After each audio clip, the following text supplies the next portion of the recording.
मुझे ये देखिए, सबसे पहले तो आपको, मेरे पैनलिस्ट को और जितने भी दर्शक मेरे सुन रहे हैं उन सबको नमस्कार। सबसे पहली बात तो ये है कि भारतीय जनता पार्टी को बधाई कि वो दिल्ली की जनता ने उन पर विश्वास दिखाया और वो सरकार बनाने का वहां पे काम करेंगे। सबसे महत्वपूर्ण सवाल तो इस समय ये है, चाहे कोई भी मुख्यमंत्री बने, चाहे वो बिहार चुनाव को देख के बने या पंजाब को देख के बने, लेकिन क्या वो मुख्यमंत्री भारतीय जनता पार्टी की प्रवक्ता यहाँ पे बता सकते हैं कि वो उसी शीश महल में रहेगा या नहीं रहेगा, या वो कौन से घर में रहेगा? सबसे महत्वपूर्ण सवाल तो दिल्ली की जनता यही पूछ रही है कि वो जो करोड़ों का शीश महल बना था, क्या उसी में आपका भी जो मुख्यमंत्री है वो का शीश महल बना था? और आपके नहीं, वो तो मान रहे हैं, वो तो शाजिया जी वो तो दिल्ली चुनाव से ही मान रहे हैं ना। बोल रहे हैं आपके साथ साथ वो भी सवाल खड़े कर रहे थे। हम तो पहले से ही बोल रहे हैं। देखिए, और देखिए, रही बात नहीं, हम तो पहले से ही बोल रहे हैं शाजिया जी। अगर आगे मानेंगे या नहीं मानेंगे, क्योंकि अब तो गठबंधन पर बिखराव के सवाल खड़े हो गए। ईशान जी, अब आगे माने ना माने इस पर सवाल खड़े हो गए ना, क्योंकि अब तो गठबंधन पर सीधा अब सवाल खड़ा हो गया है, क्योंकि क्योंकि प्रधानमंत्री तो सीधे आपको टारगेट कर रहे हैं कि आप जिसके साथ जाके खड़े होते हैं उसी पार्टी को खत्म कर देते हैं उस राज्य में। नहीं, देखिए, जिस पार्टी के साथ कोई खड़ा होता है और उसको खत्म करने का काम करता है, आप शिवसेना का उदाहरण ले लीजिए, आप जेजेपी का उदाहरण ले लीजिए, या कई अन्य ऐसी पार्टियां हैं जिसके साथ भारतीय जनता पार्टी खड़ी हुई और भारतीय जनता पार्टी ने उन पार्टियों में फूट लाने का काम, उनको तोड़ने का काम, उसके विधायक को खरीदने का काम भारतीय जनता पार्टी बखूबी तरीके से जानती है और वो करती आई है। आप देश में बच्चे बच्चे से पूछेंगे, ये बात सबको जग जाहिर है। और रही बात, देखिए, आम आदमी पार्टी की, ईशान त्यागी, और आप अपनी ही सहयोगी के वोट में सेंध लगा देते हैं फिर। नहीं, देखिए, हमने कोई चैरिटेबल ट्रस्ट तो खोल नहीं रखा, हमने कोई एनजीओ तो खोल नहीं रखी है कांग्रेस पार्टी ने। देखिए पूजा जी, हर राज्य में हमारी एक इकाई है, हर जिले में हमारी एक इकाई है, पूरे देश में जितने भी राज्य हैं उसके हर जिले में हमारी एक इकाई है।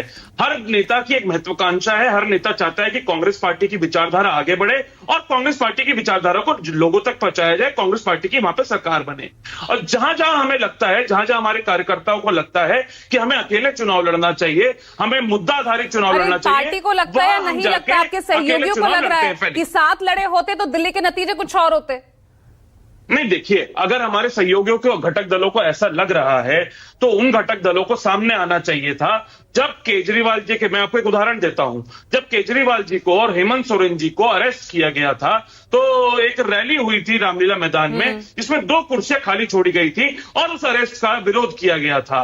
और वो किसने किया था? वो कांग्रेस के शीर्ष नेतृत्व ने किया था। और सबसे बड़ी बात कि संदीप दीक्षित जी, जिनकी मां के खिलाफ अरविंद केजरीवाल जी दुष्प्रचार करके सत्ता में आए थे, वो उनके समर्थन में उनके घर पहुंचे जिस दिन उनको अरेस्ट किया गया था। उसके बाद भी आप मौका परस्ती किसको कहते हैं? मौका परस्ती आप कहते हैं कि गोवा में आप जाके चुनाव लड़े, मौका परस्ती किसको कहते हैं? आप गुजरात में जाके चुनाव लड़े। तो अभिषेक तिवारी, मौका परस्त है आप? कि आप उत्तर प्रदेश में चुनाव लड़े। मौका परस्ती किसको कहते हैं? कि आप हरियाणा में जाके चुनाव लड़े।